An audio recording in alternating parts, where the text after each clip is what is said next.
정보가 있는 시사 토크쇼 장윤선의 팟짱.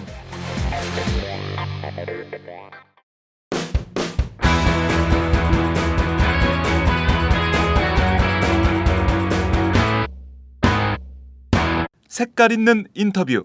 색깔 있는 인터뷰 시작하겠습니다. 여야는 10월의 마지막 날인 지난달 31일 세월호 특별법과 정부조직법에 합의했는데요.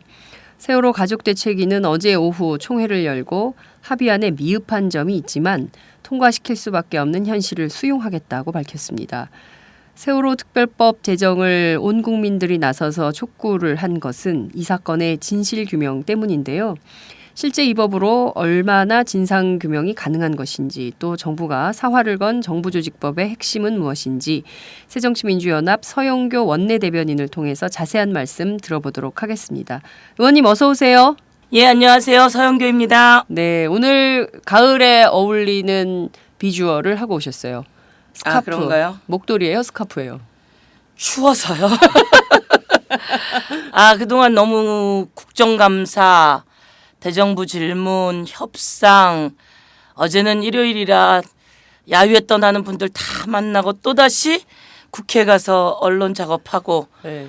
숨가쁘게 돌아가기 때문에 몸살이 났는지 으슬으슬 추워서 네. 바바리에 목도리를 하고 왔는데 네. 이것이 가을 여자 분위기를 풍긴다고 하니 네. 다행이군요. 네. 눈이 왜 이렇게 부으셨어요? 안 부었어요. 눈 안 부었어요. 눈 안 부었어요? 네. 네. 눈을 똑바로 뜨시니까 더 귀여우세요. 꼭 그런 얘기는 뭐하러 하십니까? 귀여우라고. 자, 얘기를 좀 본격적으로 들어가 보도록 하죠. 네. 일단 어제 총회에서 유족들이 이 법으로 정부 입김으로부터 완전히 독립적인 수사와 기소를 보장했다고 보기는 어렵다라고 주장을 네. 한 것 같습니다. 새정치민주연합은 좀 어떻게 보세요? 평가를 일단 하신다면. 수사와 기소권이라고 하는 것이 원래 가족대책위가 요구했던 내용이잖아요. 네. 검찰이 유병헌도 잘 못 잡고 그리고 또 가장 중요한 CCTV도 몇 개월째 방치되었던 것들을 보면서 가족들은 다시는 이런 일이 일어나지 않기 위해서 내 아이들의 명예라도 회복하기 위해서 기소권, 수사권 주장했는데 네. 이 조사위원회 안에서는 수사와 기소권을 보장할 수는 없지요. 그러나 지금이라도 시작하지 않으면 네. 또 더 많은 증거가 없어지게 될 것이고 또 그 조사하는 것 범위 자체가 축소될 가능성이 많습니다. 그래서 가족들이 아프지만 부족하지만 이 정도라도 필요하다라고 이야기가 되었고 또 야당도 기소권 수사권이 보장되어서 제대로 규명되어야 하지만 이게 여야가 있고 청와대를 중심으로 여당이 자꾸 트는 바람에 네. 이게 세력이라고 하는 게 있어서 네. 어려웠으니 이 정도라도 빨리 시작하는 것 그리고 중요한 건 이게 시작되어서 제대로 진상규명이 되는 건지 네. 이것을 지켜보는 게 제일 중요한데요. 그렇죠. 거기에 이제 동행 명령권이라든지 동행에 응하지 않을 경우에는 그 벌금을 때린다든지 네. 그리고 이 중요한 건 청문회 과정 속에서 밝혀지는 게 많습니다. 이런 것들이 보장되어 있기 때문에 네. 우선 시작하는 것 그리고 말씀처럼 부족함이 있지만 시작의 의미를 두고 같이 그나마 유가족이 동의해 준 것 같습니다. 네.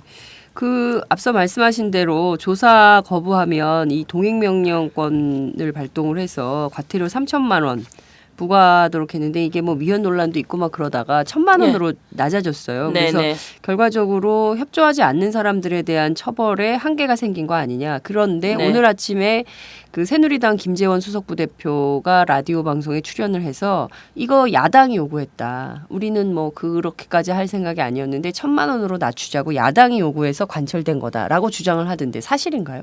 그렇지 않습니다.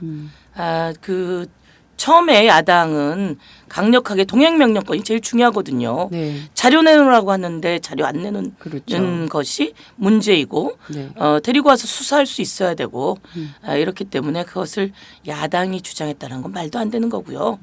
여기서 이제 물타기를 계속했던 건 사실 뭐 하늘이 알고 땅이 알고 국민이 다 아는데요. 네. 여당이 혹시나 청와대에 누가 될까, 혹시나 자기네 권력에 네. 누수 현상을 만들어낼까 네. 싶어서 이리저리 뺐던 것이 뭐 하늘이 알고 땅이 아는 사실인데 네. 뭐 손바닥으로 하늘을 가리려고 하는 발언이다 이렇게 생각합니다. 네. 김재원 의원의 이런 주장은 사실이 아니다. 예. 라는 말씀을 좀 정리하면서요. 그런데 앞서 말씀하신 대로 핵심은 진상 규명인 것 같아요. 진실 규명이 어느 정도나 될 거냐. 정말 과연 청와대 압수수색 할 수 있는 거냐. 지금 사실 유병언 사망 이후로 조사의 한 축이 사라졌다, 무너졌다 이런 얘기도 나오고 있는데요.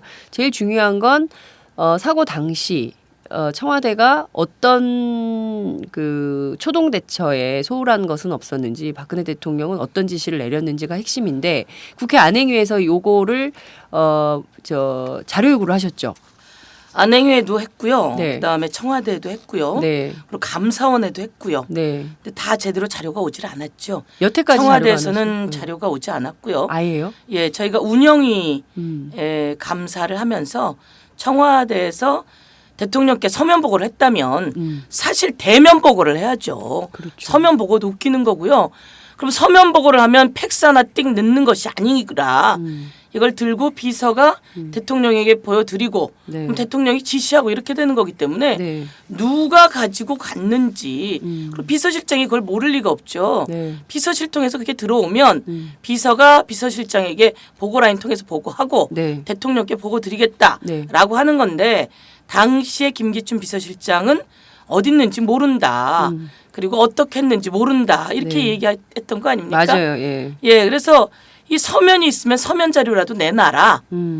그래서 좀 확실히 하자. 네. 사실 짚고 가야죠. 짚고 가고 대통령이 조마조마하게 그리고 치밀하게 대처해 주려고 애썼다라고 하는 게 보이면 국민에게도 좋은 거고 대통령도 좋은 거고. 네. 그런데 그것을 가리려고 한 건지 없는 거라서 못 말한 건지 이게 아직도 의문으로 남는 건데요. 네. 그 서류를 우선 그럼 서면 보고를 뭐 17번인가 네. 했다고 한다면 네. 서면 제출해 달라. 그리고 대통령이 유선으로 지시했다면 그것도 보고 기록이 다 되어 있습니다. 네. 하나하나도 다 해야 되니까 그 자료 제출해 달라. 예. 그날 당일날 제출 안 했고요. 그 전 제출해도 안 했고요. 그리고 그날 운영위가 끝나는 자리에서 제가 또 한 번 요구했는데 지금도 제출되지 않았다는 건 뭔가 불편한 거죠. 대통령에게 서면 보고가 있었고 대통령이 지시했다라고 하는 건 김기춘 비서실장의 그 새누리당 김재원 수석 부대표에게 보낸 글이고요. 네. 그건 서류가 아닙니다.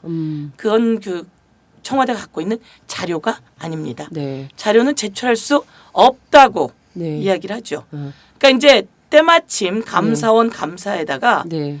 청와대는 이게 대통령 지정기록물이 될 수 있으니 제출할 수 없다. 없어 라고 이야기를 하면서 제출하지 않고 그 뒤에 네. 이렇게 서면 보고와 유선 보고가 있었어 라고 정리해서 가지고 오니까 네네. 이건 앞뒤가 안 맞는 거죠. 자, 우선 서면 보고 17번 했다라는 것은 국민들이 알고 있어요. 네. 왜냐하면 이제 청와대가 그걸 냈으니까요. 서면 보고 17번 했다. 그리고 또 유선 보고도 했다. 이렇게 네. 주장을 했는데 그러면 청와대에서 지금 그 했다라는 사실만 얘기하고 그러면 무슨 내용을 보고한 건지 그거에 대한 대통령의 답변은 뭐였는지에 대한 실질적인 내용. 그러니까 네. 그 서면 보고의 내용은 공개하지 않고 있는 거예요. 지금까지. 그렇죠. 그러니까 오전 10시 15분부터인가 네. 이제 그 국가안보실장에게 보고를 받고 네. 지시를 했다고 하잖아요. 네.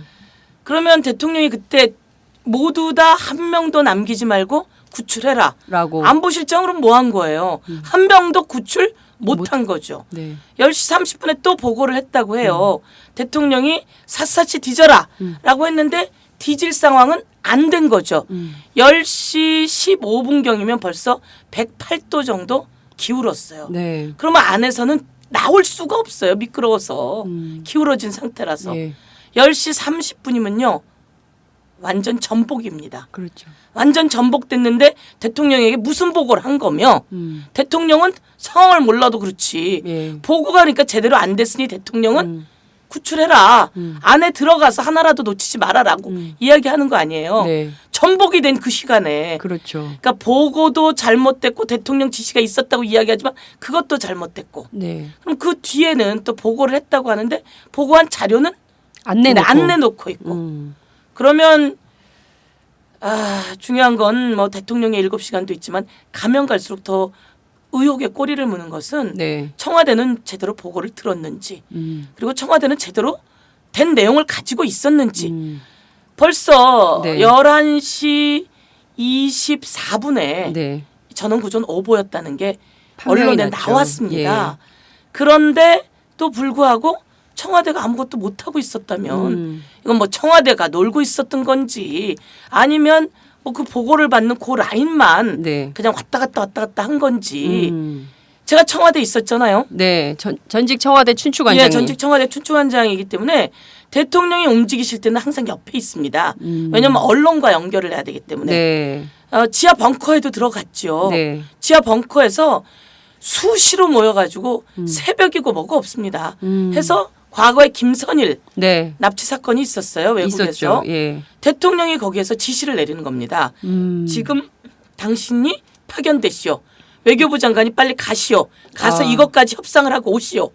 라고 해서 외교부 장관에게 권한을 주고 수시로 외교부 장관하고 통화를 해서 네. 외교부 장관이 혼자 결정은 못 하잖아요. 이게. 네, 네, 네. 그러니까 대통령 지시를 받아서 자기가 결정해서 그 사람을 구해오게 되는 거거든요.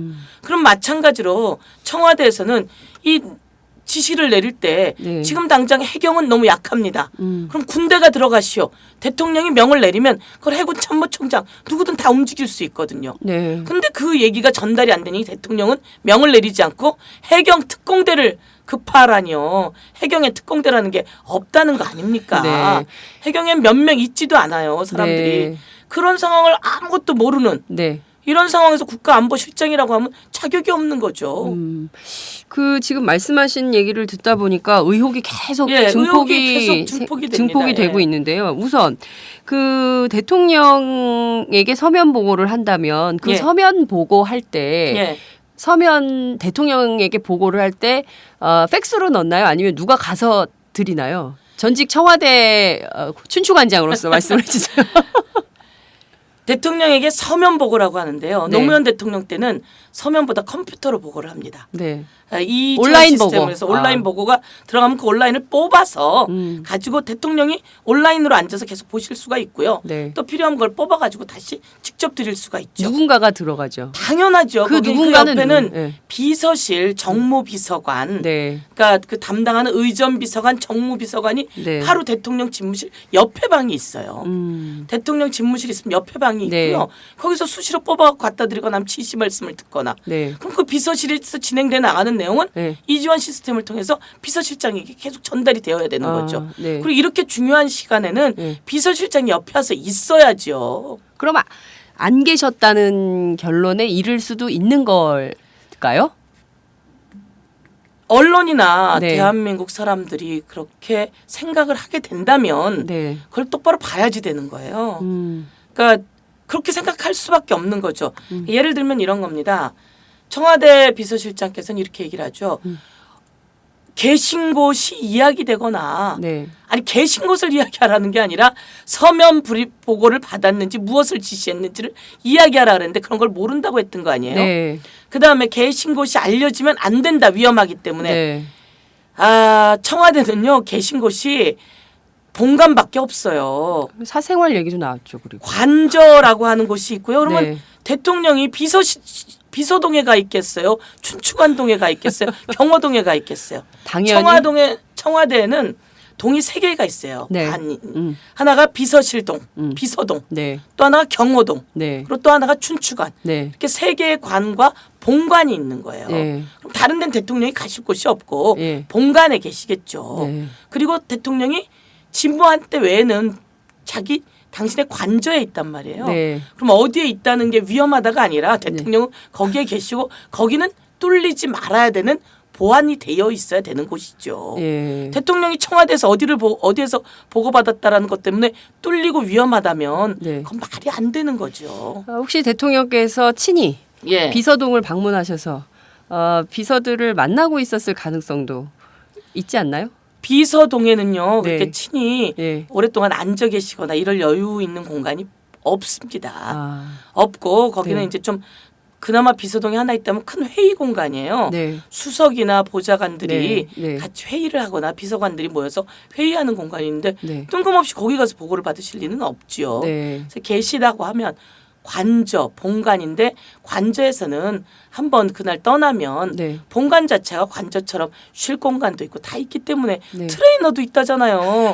그럼 옆에서 다 있는데 네. 굳이 관저를 찾아갈 이유가 없는 거죠. 네. 왜냐하면 주변에서 다 보고되어야 되기 때문에 그러니까 계신 곳을 말하기 어렵고 보고를 받았는지 지시했는지 어렵다라고 네. 하는 것은 청와대를 모르는 사람들을 현혹하기 딱 좋은 말이긴 한데 네.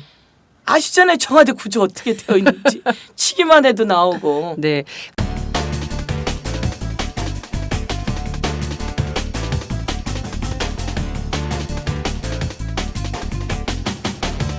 장윤선의 팟짱. 그런데 그날 당일날 보고를 10시 15분, 10시 22분, 10시 30분에 VIP가 안보실장에게 전화를 하고 또 해경청장한테까지 전화를 해서 쭉 지시를 하시잖아요. 단 한 명의 인명피해도 발생하지 않도록 해라. 그리고 여객선 내 객실 등을 철저히 확인해서 누락 인원이 없도록 해라. 뭐 이런 등등의 이제 쭉 보고를 하는데 이게 그 한 줄짜리만 쭉 나왔어요. 대통령의 지시 및 조치 사항. 예. 대통령에 대한 보고 및 대통령의 지시 및 조치 사항이라고 해서 A4 2장짜리 정도의 그 문건이 나와요. 근데 네. 이 문건 자체에 대한 신뢰도가 있는 거냐라는 의문도 가져볼 만한 대목이에요. 여기까지 이르르면. 왜냐하면 구체적인 내용을 안 주니까. 그렇죠. 구체적인 자료를 줘야 네. 이걸 보고 이제 확인을 하는 건데 근데 잘 보세요. 10시 15분이면 108도로 전복했을 때고요. 네. 기울어져 있을 때고요. 그다음에 10시 30분이면 벌써 다 뒤집어져 있는 상태인데 이때 객실에 들어가서 철저히 다 구해내라. 고맙지요 이렇게 말씀하신 게. 근데 중요한 건 보고하는 사람은 대통령님 지금은 객실에 들어갈 수가 없는 상황이 됐습니다. 이렇게 보고를 해야 되는 거 아니에요. 그렇죠. 그런데 대통령님한테 무슨 보고를 했길래 대통령께서 이런 해경 황당한- 특공대를 투입해서라도 인원 구조를 하라고 그렇죠. 하죠. 근데 이제 해경청장한테 지시했다는 거 아닙니까? 네. 단 한 명도 놓치지 말고 여객선 객실에 가서 철저히 네. 확인해라. 네. 그런데 왜 해경은 네. 그 여객들이 있는 곳으로 가서 구출을 하려고 안 하고 엉뚱한 선미로 갔거든요. 선미? 그렇죠. 선미는 뭐냐면요. 여객 우리 학생들이 갈 수가 없는 곳이에요. 네. 거기에는 선장하고 선원들만 있는 곳이 선미예요. 그렇죠. 차단돼 있거든요. 예. 그래서 거기 가서 선장하고 선원만 쏙 구해내고 아무도 못 구하는 거 아닙니까? 네. 대통령 지시를 이자는 뭐라고 들은 거며 네. 해경청장은 네. 그러니까 엉뚱한 보고가 이루어졌고 엉뚱한 지시가 왔고 그래서 현장에서는 아무 힘이 없었던 거죠. 그러면 지금 여기까지 이르르면 서면 보고 그리고 또 유선 보고가 이렇게 있었는데 이 보고가 실제로 있었는지에 대해서 전혀 신뢰할 수 없고 또 보고 받고 지금 상황은 그렇지가 않다라고 정확한 사실관계가 대통령에게 전달되지도 않았다라는 그렇죠. 것까지 이제 저희가 네. 나간 거예요. 그러면 여기서 구체적으로 국회에서 아무리 요구를 해도 이 실질적인 보고 내용이 오지 않는 이유 의원님은 어디 있다고 보십니까? 뭔가 가리고 싶은 거죠. 그리고 뭔가 내놓을 게 없을 수도 있습니다. 제가 보기에는. 네. 청와대는 이렇게 얘기합니다. 나중에 대통령 지정기록물이 되면 수십 년 동안 열지 못하기 때문에 네. 지금 깔 수가 없다 이렇게 얘기를 하거든요. 그렇죠. 대통령 지정기록물이라고 하는 것은요. 네. 우리가 지난해 논란을 많이 했지만 대통령이 퇴임을 하기 직전에 네. 지정을 합니다. 네. 모든 비서관이나 수석 보좌관 이런 사람들이 네. 기록물 비서관들이 대통령께 보고를 합니다. 이거 지정할까요? 지정기록물로? 그러니까 네. 당분간은 밀봉해 두는 거죠. 음. 지정기록물로 지정을 할까요? 그럼 그 절차를 거쳐서 올리면 대통령이 지정기록물 네. 딱 클릭을 합니다. 그럼 다시 이것이 의전비서관이나 정무비서관에게 와서 지정기록물 한 번 더 클릭이 됩니다. 네. 그리고 기록비서관이 지정기록물 하면 이제 그때 그게 온팡다 네. 이렇게 기록물 보관소로 넘어가게 되는 거죠. 예. 그래서 봉인이 되는 거거든요. 네. 그럼 이건 언제 하는 거냐? 언제 하는 거예요? 퇴임할 때요. 아 그럼 그 전에는 미지정 상태인 거네요. 그럼요. 지정을 할 수가 없는 거고요. 아예. 지정이라고 하는 건 그렇게 되는 거고요.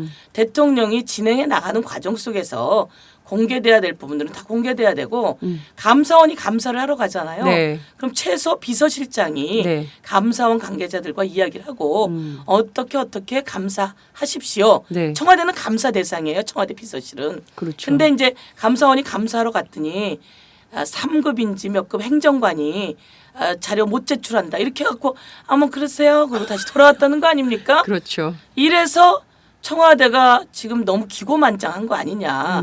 청와대도 진짜 잘 나가려면 네. 감사를 제대로 받으면서 조심하고 네. 최대한 착실하게 해야 되는거든요. 트레이너 3급짜리 33살이에요. 네. 윤정추. 윤전추입니다. 네, 윤전추. 네. 그 기록을 안 내놓으니까 이름도 헷갈리는군요. 33살인데 9급이 네. 3급까지 올라가려면 33년은 일해야 3급까지 올라갑니다. 거기다가 이런 것들도 대통령을 보좌해야 되기 때문에 뭐 기밀이라서 안 내놓는다. 국가 기밀이어서 못 네. 준다 그랬죠. 중요한 건 그렇게 말하는 것이 국가 기밀인 것 같아요. 어떻게 참 그렇기 때문에 제가 보기에는 청와대가 대통령을 잘 보좌해서 성공한 대통령을 만들려면 네. 국민 앞에 투명하게 공개되고 지적받고 그래서 또다시 자기를 추스리고 네. 이래야 되는 거라고 생각하죠. 그러면 의원님 말씀을 듣다 보면 지금 박근혜 대통령의 지정 기록물도 아닌데 지정 기록물이라고 우기면서 지금 예. 관련 내용을 전혀 안 내놓고 있는 거고 예. 감사원 감사에서도 우리 자료 못 주니까 그리 아쉬워하고 돌려보냈고 감사원은 네 그러세요 하고 그냥 와버리고 온 거죠. 그러니까 이거 여야가 전부 다 감사원장 뭐 하십니까? 네. 행정관이 못 내놓는다고 하면 네. 감사원장이 청와대 비서실장하고라도 이야기해서 제대로 감사를 해야지요. 네. 안 되겠습니다. 여야가 공히 감사원 개혁 TF를 만들자라고 해서 그날로 그냥 합의가 됐습니다. 네. 이렇게 심각한 상황인데도 예. 그 상황에 대해서 대통령 지정 기록물이라고 우기면서 이것도 뭐 그들이 법률을 모르지는 않을 텐데 예. 이런 말도 안 되는 얘기를 하면서 자료를 내놓지 않고 있는 것은 말씀하신 대로 뭔가 가리고 싶은 비밀, 밝히고 싶지 않은 비밀이 있다라고 의원님은 보시는 거예요. 그죠? 확실히. 아니 중요한 건 네. 내놓을 게 있으면 내놓겠죠. 내놓을 게 그러니까 없을 내놓을 게 없는 거 아닌가. 아예. 그래서 가리고 싶은 건 아닌가. 그러면 아까 앞서 네. 말씀하셨던 그 A4 2장짜리 대통령에게 보고했다는 네. 그 내용, 그 문서도 사실이 아닐 가능성이 있다. 그 문서가 이제 그 내용이에요. 그 전에 이제 그 국정조사에서 이야기했던 네. 10시 15분에 대통령께 보고했다. 네. 그래서 대통령이 이렇게 구출하라고 했다. 10시 30분에 보고했다. 대통령이 그러니까요. 태경 특공대라도 하라고 했다. 요 내용이 다예요. 그 아주 주장에는. 간단한 예. 그 그냥 그 표. 그렇죠. 표죠, 표. 간단한 글인데 네. 그리고 거기에다가 대통령이 5시 15분에 중대본부를 방문했다. 거기서 하시는 말씀은 나와버린 거 아니에요 언론에. 그렇죠. 아이들이 빨간색이든 색깔 있는 구명조끼를 입고 있다고 하는데 왜 왜 발견을 못합니까? 아니 그러니까 텔레비도 안 보시는 건지 도대체 청와대나 국가안보실은 무엇을 보고한 건지. 네. 그리고 당시 안행부 장관은 뜬금없이 2시 24분에 김기춘 비서실장에게 전화를 하는 거 아닙니까? 네. 그리고 5시 몇 분에 또 김기춘 비서실장에게 전화를 해요. 네. 전화를 해서 이 험한 상황을 제대로 보고도 안 한 건지 김기춘 비서실장은 이렇게 이야기하죠. 전화해서 무슨 얘기했습니까? 그랬더니 팽목항 간다고 하던데요. 5시 몇 분에 무슨 얘기했습니까? 팽목항에서 왔다고 하던데요. 이게 대한민국 현실이라면 너무 심각한 거 아닙니까? 너무 끔찍합니다. 끔찍한 거죠. 네. 저는 그나마 그 대답이 나온 것도 저희 방에서 보좌관이 네. 감사원에 자료를 안 내놔요. 네. 그래서 저희가 열람을 요구했고 가서 손으로 쓰다가 네. 어머머 이게 뭐야. 안행부 장관이 당시에 중대본부 본부장이 2시 24분에 김기춘 비서실장에게 전화를 했네. 그리고 5시 몇 분에 또 전화했네. 그럼 안행부 장관의 전화 보고 라인은 누군데? 정무수석이에요. 네. 근데 그걸 확 넘어서 김기춘 비서실장에게 하면 뭔가 위급해서 한 것도 아니고 네. 그러면 잘 보이려고 한 건지 아니 도대체 이게 이 와중에 아니란 이것이 가슴이 아픈 거죠. 그럴 때 우리 애들은 요즘 영상이 또 나오잖아요. 자기 구명조끼 옆에 있는 친구한테 주고 그래도 기다리고 있는 아이들.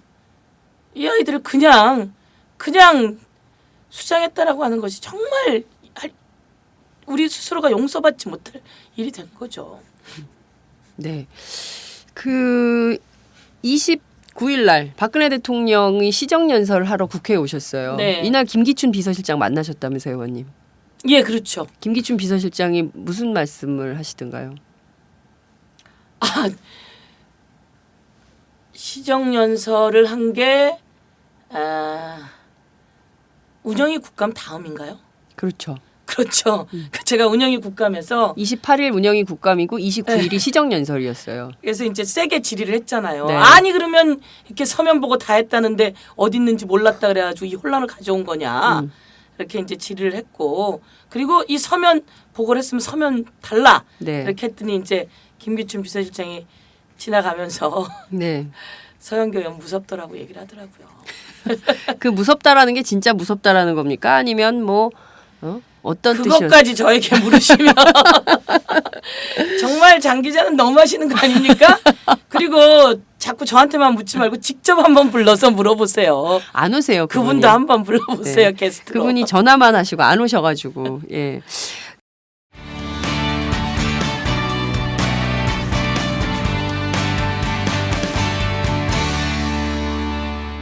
지금 여러분은 장윤선 기자의 팟짱을 듣고 계십니다. 그 말씀하신 대로 분명 박근혜 대통령의 사라진 그 7시간에는 감추고 싶은 비밀이 있지 않고서야 이렇게 한 거 아니냐. 아니면 정말 무엇을 했는지 국민들은 알고 싶거든요. 예. 그 굉장히 그 박근혜 대통령께서 강조에 맞지 않으시는 골든타임. 예. 구조의 골든타임을 놓쳐버린 그 순간 대통령은 어디에서 무엇을 하셨는지에 대한 것을 반드시 국민들은 알아야 되는데 예. 그 내용을 도대체 이 특별법을 통해서 확인이 좀 될 수 있을까요? 또 자료를 안 내놓고 또 중요한 건 이제 우리는 대통령으로 시각이 많이 몰려가는데 네. 이번 내용을 보면서 네. 대통령은 대통령대로 또 그렇다고 치고 청와대 비서실이 제대로 운영이 전혀 안 되고 있었던 거 아닌가라고 하는 것도 여실히 드러난 것 같고요. 네. 그다음에 국가안보실도 마찬가지로 무슨 역할을 했으며 서면 보고를 제대로 한 게 사실이라면 여기가 완전히 깨져야 되는 거죠. 네. 내용이 없었으니까. 그리고 또 중대본부, 네. 안행부도 마찬가지고 운영 매뉴얼도 없었다는 거 아닙니까? 네. 그럼 이 운영 매뉴얼은 왜 없었냐? 그랬더니 또 법제처가 승인을 안 해갖고 8개월 동안 운영 매뉴얼이 없었다는 거예요. 그러면 또 이거는 어떻게 알았냐? 감사원이 감사했는데 덮었다는 거 아닙니까? 그렇죠. 그러니까 이 대한민국이 총체적으로 문제가 있는데 네. 이 아이들의 희생이 그 다음에 가지고 온 것이 대한민국 이 공기관들의 그 정부의 총체적인 부실 네. 이 부분이 드러난 거고 이러다 보니 그거 자기네 거 가리려다가 대통령도 제대로 대처하지 못한 거 아닌가. 대통령이 어디 가서 무엇을 했는지라고 하는 증폭이 있었고 네. 언론의 보도도 있었고 의혹 제기도 있었는데 이걸 보니까 대통령은 대통령대로 이해가 안 가지만 이 그 비서실은 비서실대로 감사원은 감사원대로 안행부는 안행부대로 다 이해가 안 가는 거예요. 모든 박근혜 대통령이 강조하셨던 적폐라는 게 여기에 다 요소요소에 숨어 있었던 게 이번에 아닌가. 보니까 다 들어있는 거죠. 네. 그런데 이제 중요한 건 유가족은 네.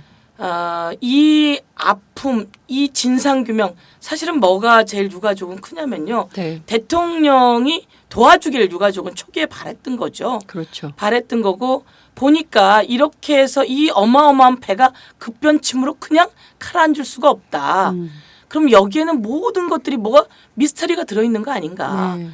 나중에 보니까 그 소문은 그렇게 난 거죠. 유병원과 이 조직들이 네. 여러 개가 다 합쳐져 가지고 이 아이들을 한 이렇게 바친 거 아닌가 갔다가 그러니까 유가족은 그런 것들이 궁금한 거예요. 네. 그런 것들이 어마어마한 의혹이고 그래서 그것을 찾아보기 위해서 네. 기소권 수사권도 이야기하고 갔는데 나중에 보니까 대통령 미스터리가 또 나와버린 거죠. 그렇죠. 그러니까 이제 청와대가 이것을 가리려고 급급하게 됐고 그러다 보니까 이 문제가 안 풀렸는데 네. 진짜 원인은 나라의 지도부인 대통령부터 청와대 그리고 이 기관들의 문제가 크지만 네. 또 왜 이 배가 그렇게 될 수밖에 없었는가도 지금 가리워지고 있는데 그거에 실질적인 규명도 네. 필요하다.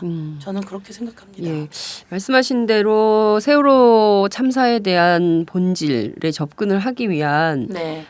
노력이 좀 필요할 것 같은데요. 이를테면 한 가지 또 궁금한 점이 있어요. 세월호 특별법하고 갑자기 느닷없이 연동해서 꺼낸 게 정부조직법이었잖아요. 정부조직법이죠. 네. 그리고 정부조직법을 왜 갑자기 이 순간에 꺼내지라고 했는데 해경해체가 그렇게 중요했던가? 뭐 이런 의혹들도 이제 기자들도 가지고 있는데 해경 해체 안 됐어요. 그러니까요. 네. 그리고 또 굉장히 그때 뭐 특검 추천위원회를 어떻게 할 건지 특검 후보 추천권을 할 건지 말 건지 등등에 대해서 굉장히 밀당을 하면서 그토록 사활을 걸었던 정부조직법의 알맹이가 네, 네. 이거였나? 라는 의혹을 그렇죠. 갖게 되는 거예요. 그러면 네. 새누리당과 정부는 도대체 예. 세월호 특별법 문제가 이렇게 막 그 국민적 관심 속에 막 있을 때 이걸 왜 꺼냈을까에 대한 의혹도 생기는 거거든요.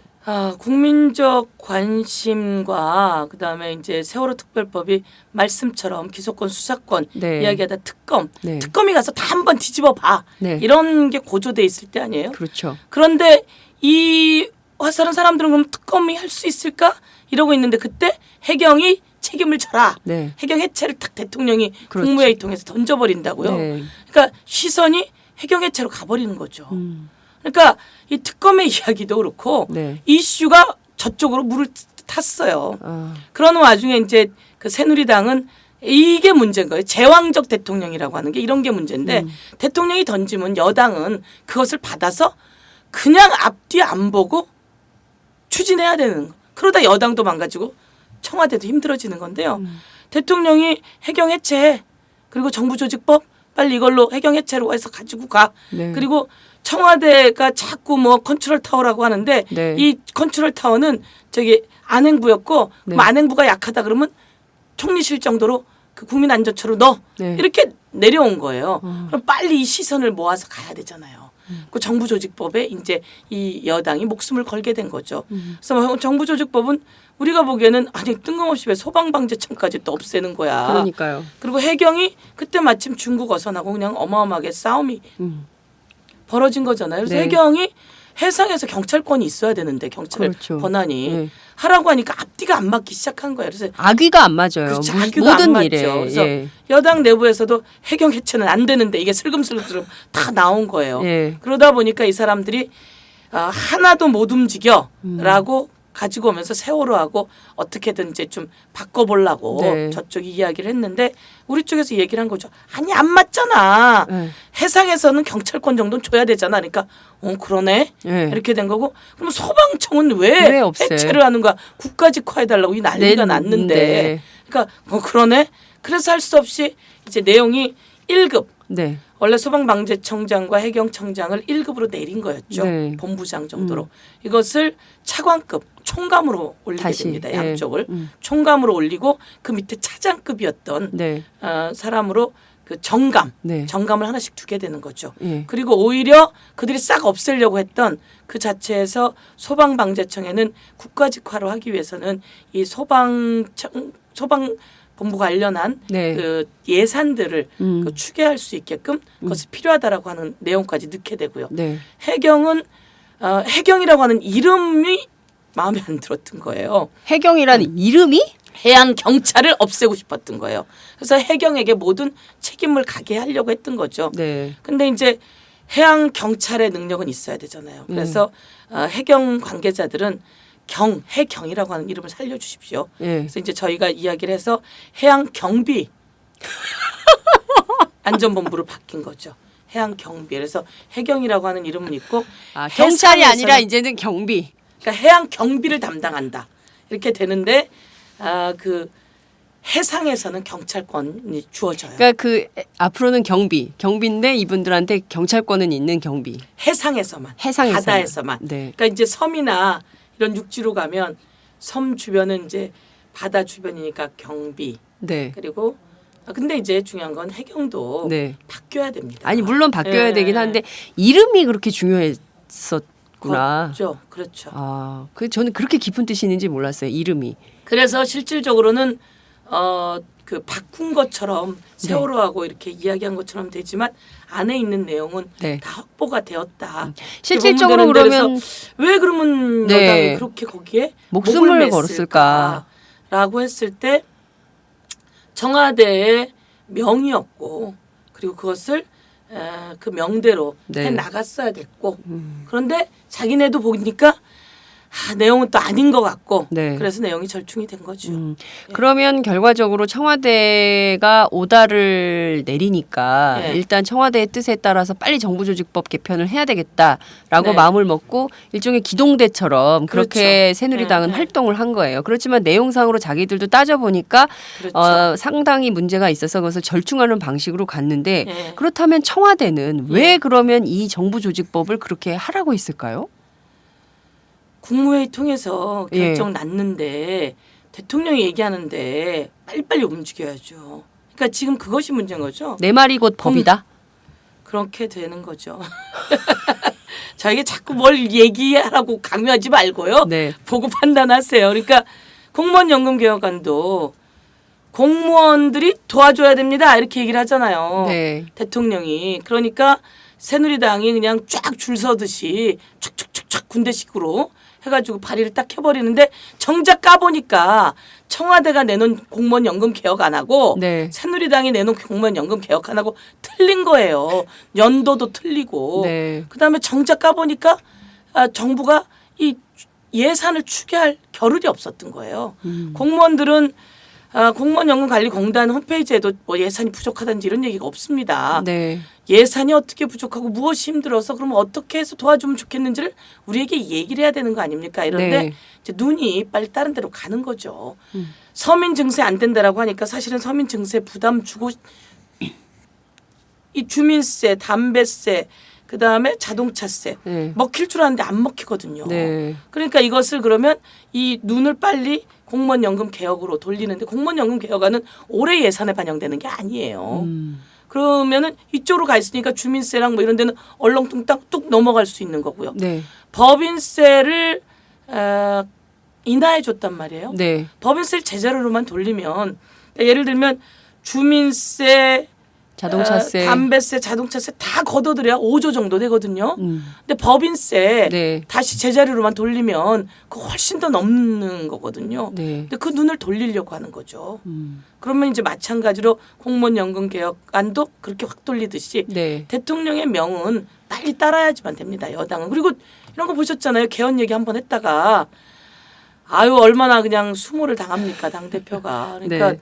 대통령의 말씀이 옛날에 노무현 대통령 그렇게는 아니었던 것 같은데 네. 지금 대통령의 말씀이 그냥 그 법으로 빨리 그냥 추진되지 않으면 오금이 저리는 거죠. 근데 여하튼 여전히 국민들의 입장에서는 지금 이게 다 이게 연결되는 얘기예요. 얘기를 네. 듣다 보니까 이게 뭐 하나하나 뜯어서 볼 뭐 여지도 있긴 합니다만 다 하나로 연결돼 있어요. 청와대, 예. 대통령, 예. 그리고 감추고 싶은 비밀. 예. 여기에 포커스가 맺혀지는 것 같은데요. 이를테면 이것이 이번 세월호 특별법을 통해서 새롭게 구성이 될 진상조사위원회, 이 위원회가 해결해야 될, 밝혀내야 될 하나의 축이기도 하다라는 생각이 좀 드네요. 그러니까 이제 위원회가 수사권이 없는데 네, 그리고 이제 기소권도 없는데 얼마나 힘이 있겠어요. 그렇죠. 그렇지만 자분자분 가서 찾아낼 것들을 찾아내 줘야 되겠죠. 국회가 300명의 국회의원이 약 한 달 동안 국정감사를 해서 다 터뜨려도 네, 문제 제기 정도 수준일 뿐인데 조사위원회가 하는 것이 얼마나 힘이 있을까 싶지만 네. 그래도 우리는 한 걸음부터 나가야 하니 치밀하게 해야 되고 도와주고 해야죠. 그런데 이 과정에 또 새누리당이 발목 잡기 하거나 방해를 놓거나 이러지 않아야 된다. 아니 세월호 특별법이 야당법입니까? 여당이 빨리 만들어야 되는 법이었거든요. 네. 그리고 이 정치적 공방으로 가지 않게 하려면 진짜 제대로 원인 규명을 해야 정치적 공방이 아니라 다시는 이런 사고가 일어나지 않는 거죠. 그 세월호 주변에는 왜 국정원이 어슬렁거렸으며 세월호 선박의 연령은 왜 30년으로 늘어났으며 왜 애들에겐 가만히 있으라고 했으며 네. 왜 CCTV는 꺼졌으며 그리고 왜 해경은 거기 주변만 맴돌았으며 그리고 왜 이런 와중에 중대본부 뭐 해수부 그리고 청와대는 제대로 된 지시나 보고도 못했는지 총체적으로 대한민국이 정말 박근혜 대통령 말대로 새롭게 거듭나야 될 시기인데 이 거듭나려고 하는 건지 거듭날 것을 막으려고 하는 건지 저는 정치적 쟁점이 아니라고 생각해요. 이 부분은. 네. 예. 알겠습니다. 의원님 말씀 듣다 보니까 정말 하나하나 그 산계에 있는 쟁점들을 다 찾아서 예. 국민들이 정확하게 알 수 있도록 해야 되지 않을까라는 생각이 좀 듭니다. 의원님 오늘 말씀 정말 감사합니다. 이게 시작인 것 같아요. 이제 여전히 안 내놓고 있지 않습니까? 네, 그 네. 7시간과 관련된 자료를 네. 청와대에서 자료 제출을 거부한다고 봐야 되겠죠? 거부지요. 안 된다라고 하면서. 그럼 거부지요. 이거 자료 제출 기한 같은 건 없나요? 자료 제출 기한은 벌써 지났습니다. 벌써 지났고 제출하지 않을 때 사실 제출하지 않고 나면 특별한 조치가 별로 없어요. 그래서 네. 이제 저희가 그 증언을 잘못하거나 네. 또 자료 제출 잘못하면 문제되게 하는 법안을 네. 지금 발의해놓고 있는 상태입니다. 그러니까 국회법을 네. 좀 바꿔서라도 예. 증언 및 감정에 관한 법률을 좀 바꿔서라도 이게 제대로 계속 자료를 안 내놓으면 뭉개면 땡 이런 구조가 고착화되는 건 좀 바꿔. 뭉개면 언론이 이제 때려줘야 되거든요. 네. 뭉개면 뭉갰다. 예. 안 떼놓는다. 라고 해서 저희가 의원님 오늘 모신 겁니다. 예, 그래서 이렇게 해야 되는데 언론이 또 그 부분에 네. 적당히 침묵을 하게 되니까 그러니까 이게 안 내놓고 있어도 네. 가는 거죠. 네. 옛날 같으면 안 내놨다. 그럼 언론이 뭐 하는 거야? 이러면 거기에 밀려서라도 또 내놓을 수밖에 네. 없는 상황이 됐는데 언론들이 이제 많이 지금 침묵하고 있는 것이 안타까운 거죠. 네. 팟짱이 두 눈 네. 똑바로 뜨고 청와대가 자료를 내놓는 그날까지 이 사건을 계속 주목해서 보도록 하겠습니다. 네, 장윤선 팟짱 그 앵커께서 요즘 인기도 좋고 사람들이 여기를 통해서 정보를 많이 얻는다고 하는데요. 네.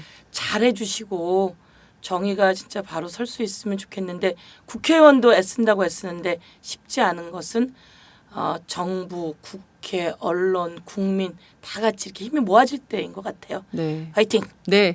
화이팅 하면서 마치도록 하겠습니다. 국민 여러분 화이팅입니다. 열심히 하겠습니다. 네. 감사합니다. 예, 고맙습니다. 안녕하세요. 오연호입니다. 장윤선의 팟짱 여러분 어떻게 듣고 계십니까? 저는 지금 우리도 행복할 수 있을까 단행본 출간 기념으로 전국 순회 강연을 하고 있는데요. 저도 고속도로를 달리면서 장윤선의 팟짱을 즐겨 듣고 있습니다. 네, 여러분이 함께 하시는 이 장윤선의 팟짱은 10만인 클럽 회원 여러분의 후원으로 더욱더 알차게 꾸려질 수 있습니다. 월 10,000원 여러분 함께해 주십시오. 감사합니다.